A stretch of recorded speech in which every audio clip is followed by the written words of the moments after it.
hosting my fantasy league this week, babe. Yeah, I'm glad we figured out that you didn't realize it was fantasy football. No, it's all good. We successfully pivoted. I got the buffalo chicken dip going. You put away the swing, right? Okay, great. Quite frankly, I think football is a barbaric modern-day gladiator sport that doesn't do nearly enough to protect its players from brain injuries or to penalize them for violence and misconduct against women. But also, it's a form of escapism that I've found is really helpful for me in stressful times. It helps me relax. Kind of. They're not winning by enough. Let's just get another penalty. You know what? Just kill me and make me into creme brulee. I'm ready.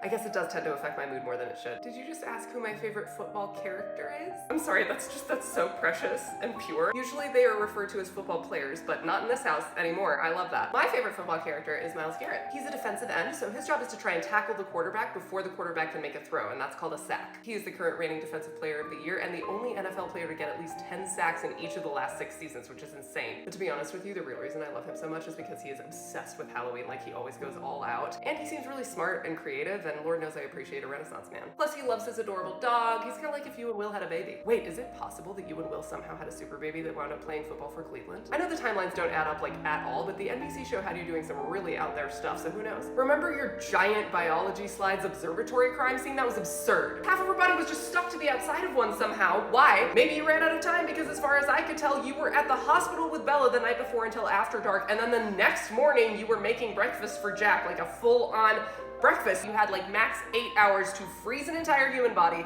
slice it into perfect proportions, take them to an observatory, get them up the stairs. There's no elevator in that observatory. I looked it up. And how was that half of the body adhered to the outside of the thing?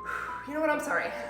I want answers, and you refuse to give them to me no matter how I try to write them. And now you made me go all meta again. This sketch was supposed to be about football.